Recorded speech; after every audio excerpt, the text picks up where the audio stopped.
오징어는 해산물 중 가장 많이 접하는 것 중 하나인데요. 우리나라 사람들은 오징어를 정말 좋아하지만 해외에서는 먹지 못하는 생선이었다고 합니다. 페루 사람들은 오징어를 잡아 한국에 수출하다 오징어의 매력에 빠지기 시작했다고 합니다. 무슨 사연인지 들어보도록 하죠. 안녕하세요.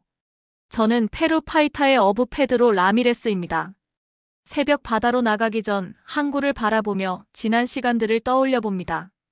30년도 더 된 이야기네요. 그때 파이타는 지금과는 전혀 다른 모습이었습니다. 현대식 가공 공장도 대형 어선들도 없었죠. 그저 낡은 어선 몇 척이 전부였던 가난한 어촌이었습니다. 어린 시절 저는 매일 새벽 아버지가 바다로 떠나시는 모습을 지켜보았습니다. 까맣게 그을린 얼굴에 굵은 주름이 가득했던 아버지는 매일 같은 시간에 낡은 그물을 들고 항구로 향하셨죠. 저는 항상 부두 끝에서 아버지의 작은 배가 수평선 너머로 사라질 때까지 바라보곤 했습니다. 우리 집은 항구 근처의 작은 집이었습니다. 비가 오면 지붕이 새고 바닷바람이 불면 문짝이 덜컹거렸죠. 어머니는 이웃집 빨래를 해주면서 생계를 도우셨고 저와 두 여동생은 학교가 끝나면 항구에서 아버지를 기다렸습니다. 하지만 아버지가 돌아오실 때마다 우리의 기대는 실망으로 바뀌곤 했습니다. 작은 고기들이 가득한 바구니를 들고 오시는 아버지의 허리는 매일 조금씩 더 굽어갔으니까요. 저녁이면 어머니는 아버지가 잡아온 생선 중 가장 작은 것들로 수프를 끓이셨습니다. 조금이라도 더 큰 생선들은 시장에 내다 팔아야 했거든요. 하지만 그마저도 시장 상인들은 턱없이 낮은 값을 불렀고 우리는 그저 고개를 숙일 수밖에 없었습니다. 학교에서 친구들은 리마로 이사가는 이야기, 새로 산 신발 이야기를 했지만 저는 그저 조용히 듣기만 했습니다.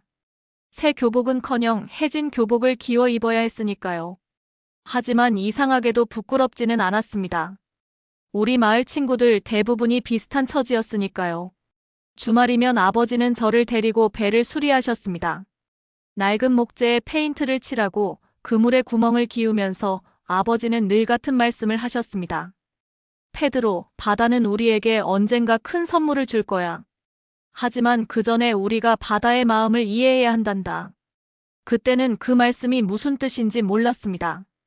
지금 생각해보면 그때의 가난이 결코 불행만은 아니었던 것 같습니다.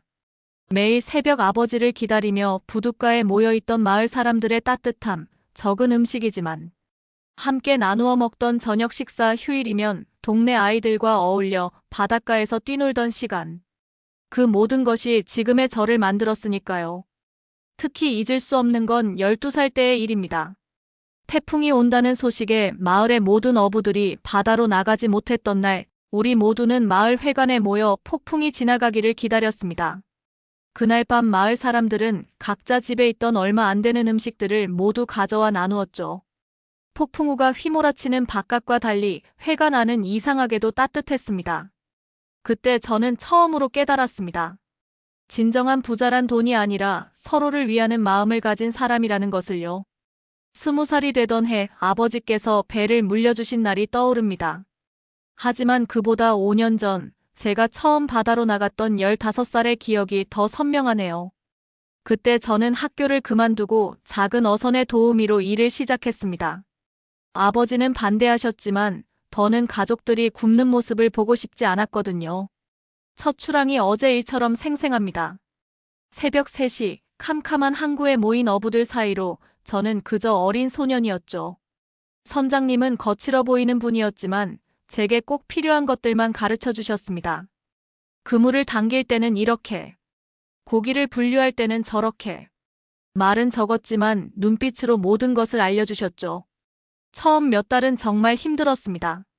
끝없이 밀려오는 멀미와 씨름하고 거친 바닷바람에 피부는 갈라졌으며 굵은 밧줄의 손바닥은 늘 피투성이었습니다. 하지만 그 와중에도 제 마음은 이상하게 평온했습니다. 마치 제가 있어야 할 곳을 찾은 것 같은 기분이었달까요? 특히 기억에 남는 건 대왕오징어와의 첫 만남입니다. 그날따라 그물이 유난히 무거웠는데 끌어올려 보니 거대한 오징어가 들어있었습니다. 다들 귀찮아했죠. 너무 크고 다루기 힘들어서 보통은 다시 바다로 던져버렸거든요. 하지만 저는 그 오징어의 크기와 힘에 매료되었습니다. 비록 그때는 그저 귀찮은 존재였을 뿐이었지만 지금 생각하면 그게 운명의 만남이었나 봅니다. 18쯤 되었을 때 저는 이미 노련한 선원이 되어 있었습니다. 바다의 날씨를 읽는 법, 물고기가 많이 모이는 곳을 찾는 법, 그물을 던지고 끌어올리는 최적의 타이밍을 잡는 법까지. 모든 것이 제 몸에 자연스럽게 배어 있었죠. 하지만 그땐 몰랐습니다. 이 모든 경험이 훗날 제게 얼마나 소중한 자산이 될지를요. 20살이 되던 해 겨울, 아버지는 심각한 표정으로 저를 부르셨습니다. 오랜 어부 생활로 낡으신 아버지의 허리는 더 이상 바다를 견딜 수 없는 상태였죠. 이제 내가 우리 배의 주인이다. 아버지의 그 말씀에 가슴이 먹먹했습니다. 낡고 작은 배였지만 그건 우리 가족의 전부였으니까요. 배를 물려받은 후 처음 며칠 동안은 잠을 이루지 못했습니다. 이제 제가 가족의 생계를 책임져야 한다는 부담감 때문이었겠죠. 하지만 이상하게도 두렵지는 않았습니다. 아버지께서 항상 말씀하시던 바다는 우리에게 언젠가 큰 선물을 줄 거야라는 말이 자꾸 떠올랐거든요. 새벽 출항 시간, 항구에는 여전히 많은 어선들이 줄지어 있었고 저는 그중 가장 작은 배의 선장이 되어 있었습니다. 하지만 그 작은 배 안에서 저는 무한한 꿈을 꾸었습니다. 언젠가는 더 큰 배를 가지고 더 먼 바다로 나가고 싶다는 꿈. 그리고 우리 가족에게 더 나은 삶을 선물하고 싶다는 꿈을요. 몇 해 전 그날의 기억은 아직도 생생합니다. 여느 때처럼 새벽 시장에서 밤새 잡은 물고기들을 정리하고 있었죠. 그날따라 대왕 오징어가 많이 잡혔던 탓에 골치가 아팠습니다. 크기만 크고 처리하기도 힘든 데다 파는 것도 쉽지 않았거든요. 보통은 다시 바다에 던져버리곤 했지만 그날은 그러지 못했습니다. 그물이 찢어질 정도로 거센 저항을 하는 녀석들을 힘들게 잡아 올렸는데 그냥 버리기가 아까웠던 거죠. 시장 한켠에서 한숨을 쉬고 있을 때였습니다. 낯선 사람들이 제 앞에 멈춰 섰습니다. 한국에서 왔다는 그들은 제가 귀찮게 여기던 대왕 오징어를 보더니 눈을 반짝였습니다. 처음에는 그저 호기심 많은 관광객인 줄 알았죠. 하지만 그들은 전혀 다른 이야기를 들려주었습니다. 이 오징어가 한국에서는 매우 인기 있는 식재료라는 걸 아시나요? 그들의 말에 저는 놀라지 않을 수 없었습니다. 우리가 하찮게 여기던 것이 다른 나라에서는 귀한 대접을 받는다니 말이죠. 그들은 계속해서 설명했습니다. 한국에서는 대왕 오징어로 다양한 요리를 만든다고, 게다가 수요가 계속 늘어나고 있어서 좋은 가격에 수출할 수 있다고요. 처음에는 반신반의했습니다. 우리같이 작은 어선으로 과연 수출까지 할 수 있을까 하는 의구심이 들었죠. 하지만 그들이 제시한 가격을 듣는 순간 귀를 의심할 수밖에 없었습니다. 우리가 한 달 동안 잡는 생선으로 버는 돈을 대왕 오징어로는 하루 만에 벌 수 있다는 게 말이 되나 싶었습니다. 그날 밤 집으로 돌아와 아내와 오랜 이야기를 나눴습니다. 모험이 될 수도 있었지만 우리에겐 선택의 여지가 없었습니다. 더 나은 미래를 위해서는 도전해야만 했죠. 다음 날 저는 은행에서 대출을 받아 배에 새 장비를 설치했습니다. 한국 바이어들이 원하는 방식대로 오징어를 처리하는 법도 배웠고요. 가장 인상 깊었던 건 그들의 꼼꼼함이었습니다. 오징어를 잡는 방법부터 보관하는 온도, 내장을 처리하는 시간까지 모든 것에 기준이 있었습니다. 처음에는 그런 꼼꼼함이 답답하게 느껴졌지만 곧 그것이 얼마나 중요한지 깨달았죠. 품질이 좋아야 좋은 값을 받을 수 있다는 단순한 진리를 그들이 가르쳐 준 겁니다. 그렇게 시작된 변화는 우리의 삶을 완전히 뒤바꿔 놓았습니다. 처음으로 제대로 된 이익을 봤을 때의 기쁨은 말로 표현할 수 없을 정도였죠. 하지만 그 기쁨도 잠시, 우리 앞에는 더 큰 도전이 기다리고 있었습니다. 한국 바이어들은 우리에게 더 많은 물량을 요청했습니다. 기존처럼 그물에 우연히 걸린 대왕 오징어를 잡는 것으로는 부족했죠. 우리는 대왕 오징어를 전문적으로 잡는 방법을 배워야 했습니다. 야간 조업, 특수 집어등 설치, 전용 그물 사용법까지 모든 것이 새로웠고 도전이었습니다. 하지만 더 나은 미래를 위해 우리는 그 도전을 받아들였습니다. 밤바다에서 대왕 오징어와 씨름하던 그 시절이 떠오릅니다. 수심 70m에서 100m 아래에 있는 평균 50kg 넘는 거대한 녀석들과의 사투는 지금도 잊을 수가 없네요. 예전에는 그저 귀찮은 존재로만 여겼던 대왕 오징어였지만 이제는 우리의 삶을 바꿔놓은 축복이 되었습니다. 하지만 그 축복을 얻기까지의 과정은 결코 쉽지 않았습니다. 매일 밤 출항할 때마다 온몸이 긴장으로 굳어졌죠. 바다는 항상 예측할 수 없었고 우리는 그저 최선을 다해 준비할 수밖에 없었습니다. 장비를 점검하고 얼음을 채우고 그물을 정비하는 일로 하루가 시작되었습니다. 특히 잊을 수 없는 건 첫 번째 수출용 조업이었습니다. 한국 바이어들이 요구하는 품질 기준을 맞추기 위해 모든 것을 새로 배워야 했죠. 오징어를 잡자마자 내장을 제거하고 얼음에 보관하는 작업은 생각보다 훨씬 까다로웠습니다. 배가 흔들리는 와중에도 정확하게 작업을 해야 했으니까요. 밤이 되면 특별한 전쟁이 시작됩니다. 대왕 오징어를 잡기 위해서는 깊은 바다에서 그들을 유인해야 했죠. 어로 장비의 불빛이 오징어를 끌어들이는데 이게 또 하나의 기술이었습니다. 불빛의 강도와 방향을 조절하는 것만으로도 한참을 연습해야 했으니까요. 가장 힘든 건 오징어와의 직접적인 싸움이었습니다. 한 번 걸리면 어마어마한 힘으로 저항하는데 그 과정에서 먹물을 뿜어대고 촉수로 공격해옵니다. 간혹 얼굴에 먹물이 튀면 따가워서 염증이 생기기도 했고 촉수에 붙었다 떨어질 때는 피부가 쓸리기도 했습니다. 게다가 우리만 오징어를 노리는 게 아니었습니다. 상어떼가 나타나는 날이면 정말 난감했죠. 힘들게 잡은 오징어를 빼앗기지 않으려고 안간힘을 써야 했고 때로는 그날의 조업을 포기해야 할 때도 있었습니다. 하지만 우리는 결코 포기하지 않았습니다. 배 위에서의 생활도 만만치 않았습니다. 좁은 공간에서 여러 명이 함께 지내야 했고 제대로 된 휴식을 취하기도 힘들었습니다. 요리사 루아가 만들어주는 따뜻한 식사가 유일한 위안이었죠. 흔들리는 배 위의 좁은 주방에서도 그는 항상 맛있는 음식을 만들어냈습니다. 그래도 가장 보람찼던 순간은 어창이 가득 찼을 때입니다. 수백 마리의 대왕 오징어를 잡아 항구로 돌아가는 길에는 모두의 얼굴에 미소가 가득했죠. 피곤함도 잊은 채 우리는 다음 조업을 이야기하며 희망에 부풀었습니다. 지금도 그때를 생각하면 온몸이 쑤시는 것 같습니다. 하지만 이상하게도 그 고된 시간이 그립기도 합니다. 어쩌면 그 시절에 고난이 있었기에 지금의 우리가 있는 것인지도 모르겠네요. 앞으로도 많은 어려움이 있겠지만 우리는 이미 알고 있습니다. 진정한 성공은 결코 쉽게 오지 않는다는 것을요. 시간이 참 빠르게도 흘렀습니다. 한국으로 첫 수출을 시작한 지 어느덧 10년이 넘었네요. 처음 대형 어창이 가득 찬 대왕 오징어를 항구로 가져왔을 때가 떠오릅니다. 마을 사람들은 우리를 의심의 눈초리로 바라봤죠. 그도 그럴 것이 늘 귀찮게 여기던 대왕 오징어를 배 가득 싣고 돌아온 우리가 이상해 보였을 테니까요.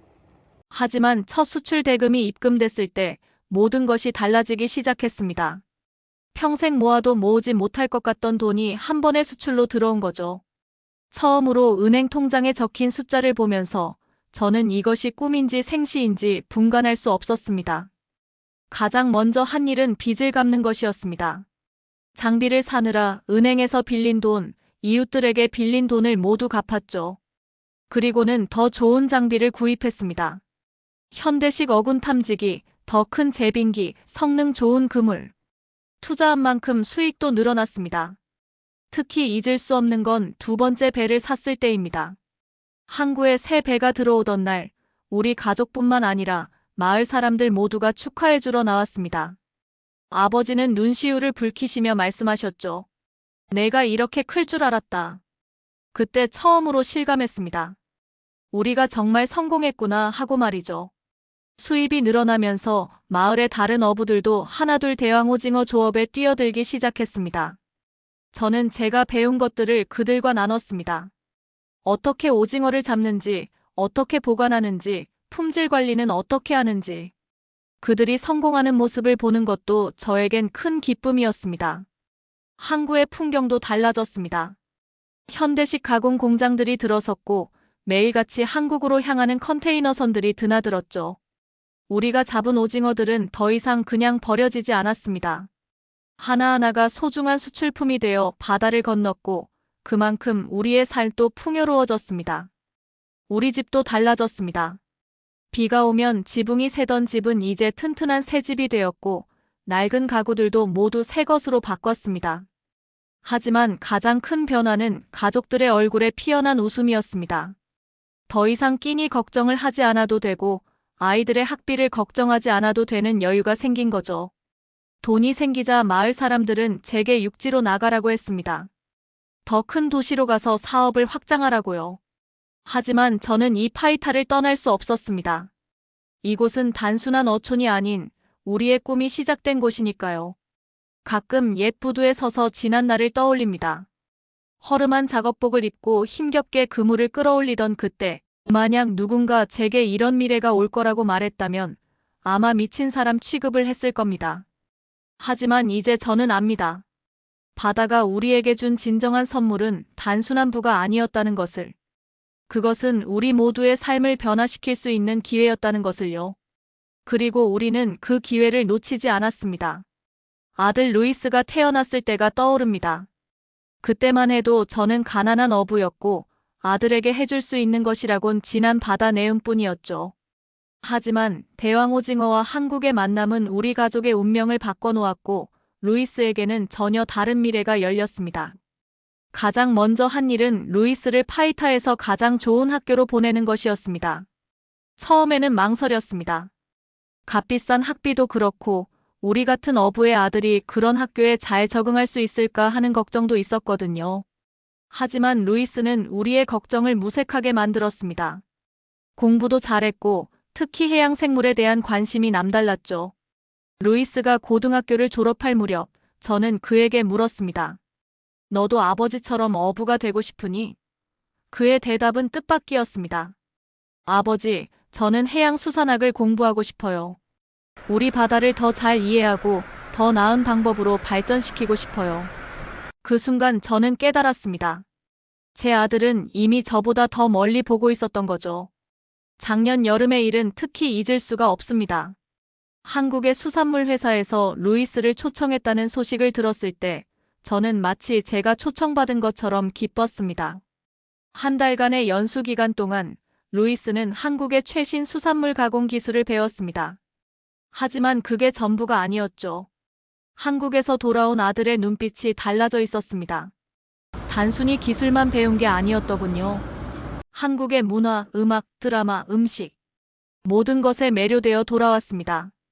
지금도 휴대폰으로 한국 드라마를 보고 한국 노래를 듣는다고 하네요. 심지어 한국어 공부까지 시작했습니다. 특히 인상 깊었던 건 우리가 잡은 대왕 오징어로 만든 음식들을 한국에서 직접 맛봤다는 이야기였습니다.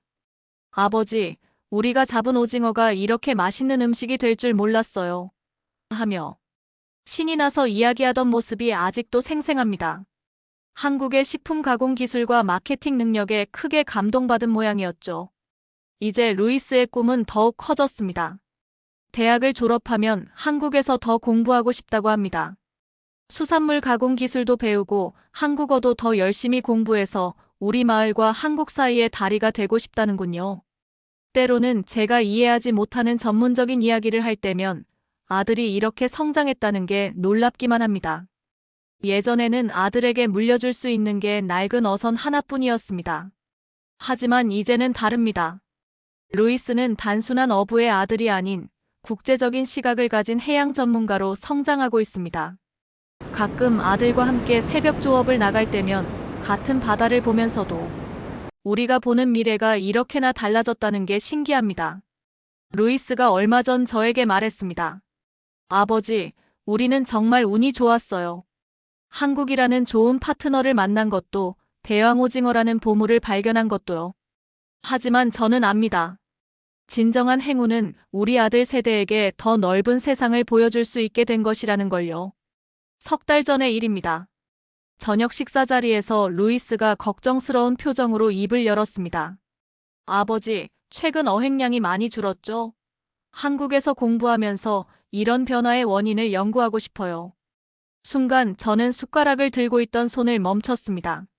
아들은 우리가 직면한 현실을 정확히 보고 있었습니다. 우리의 대왕 오징어 어획량은 지난 2년간 급격히 감소했습니다. 예전에는 한 번 출항할 때마다 배가 가득 찰 정도였는데 이제는 절반도 채우기 힘들 때가 많습니다. 기후변화로 인한 수온 상승, 과도한 조업, 여러 가지 원인이 있다고 하지만 정확한 해결책을 찾기는 쉽지 않습니다.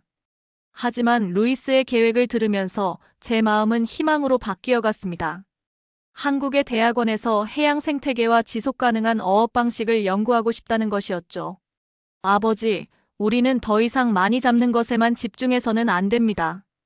어떻게 하면 바다와 우리가 함께 오래도록 공존할 수 있을지를 연구해야 해요. 기뻤지만 한편으로는 두려웠습니다. 하나뿐인 아들을 머나먼 나라로 보내야 한다는 생각에 마음이 복잡했죠. 하지만 루이스의 계획을 들으면서 제 마음은 확신으로 바뀌어 갔습니다. 한국의 대학원에서 최신 수산물 가공 기술을 배우고 국제무역 실무도 익히겠다는 것이었죠. 루이스의 꿈은 거기서 끝나지 않았습니다. 한국에서 공부를 마치고 돌아오면 파이타의 현대식 가공 공장을 세우고 싶다고 했습니다. 젊은이들에게 일자리를 만들어주고 우리 마을을 수산물 가공의 중심지로 발전시키고 싶다는 거였죠. 그의 눈빛에서 저는 희망을 보았습니다. 예전에는 아무도 대왕 오징어를 먹으려 하지 않았습니다. 그저 귀찮은 어획물로만 여겼죠. 하지만 지금은 달라졌습니다. 세비체에도 대왕 오징어를 넣어 먹고 다양한 요리에 활용하고 있죠. 한국 사람들이 그토록 좋아하는 식재료라는 것을 알게 되면서 우리도 대왕 오징어의 매력에 빠져들었나 봅니다. 까르멘의 식당에서는 요즘 대왕 오징어 요리가 인기 메뉴가 되었다고 하네요. 저는 요즘 자주 생각합니다. 10여 년 전 우리가 한국 바이어들을 처음 만났을 때 그저 조금이라도 더 돈을 벌 수 있기를 바랐을 뿐이었죠. 하지만 이제 우리의 꿈은 달라졌습니다. 단순한 어부에서 시작해 이제는 국제무역을 하는 사업가가 되었고 우리 아들은 곧 해외 유학생이 됩니다. 오늘도 새벽 바다에 나가기 전 저는 항구를 바라보며 생각에 잠겼습니다. 15년 전 한국 바이어들을 처음 만났을 때가 떠오르네요. 그때는 상상도 못했습니다. 우리의 삶이 이렇게 바뀔 거라는 것을, 또 우리가 이런 위기를 맞이하게 될 거라는 것을. 요즘은 출항하는 배들이 많이 줄었습니다. 연료비는 오르고 어획량은 줄어드니 바다로 나가는 것이 부담스러워진 어부들이 많아졌기 때문입니다. 하지만 우리는 희망을 잃지 않으려 합니다. 루이스와 같은 젊은이들이 새로운 해결책을 연구하고 있으니까요. 다음 달이면 루이스가 한국으로 떠납니다.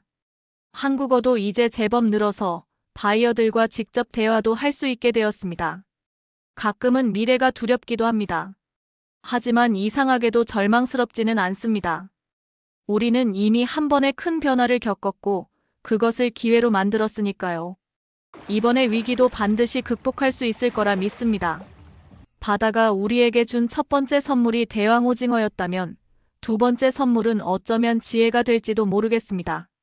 자연과 조화롭게 살아가는 법을 배우는 지혜 말입니다. 오늘 사연은 여기까지입니다.